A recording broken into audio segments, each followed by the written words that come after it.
Some big news coming in amid showdown with the Modi government. Twitter interim grievance officer for India has resigned. Twitter's interim resident grievance officer for India has now stepped down, leaving the microblogging site without a grievance official as mandated by the new IT rules.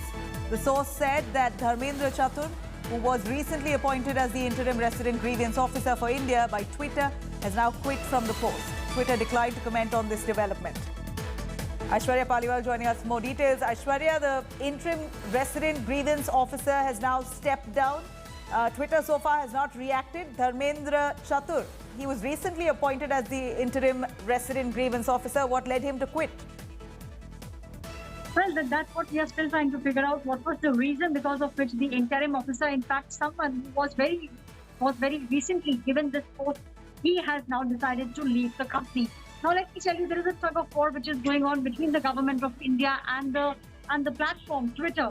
We are seeing how just a few days back, how Ravi Shankar Prasad's Twitter account, in fact, was blocked for almost an hour. So definitely, there's a lot of heat which is boiling, and now we are seeing so many people leaving Twitter. We did see how a couple of months back, Mahima Paul too had quit Twitter. So definitely a lot of pressure here on the employees who are working. Twitter has refused to comment. From what we are understanding, this will also make sure the government puts a lot of pressure on the company because they need to have a grievance officer in the country as soon as possible.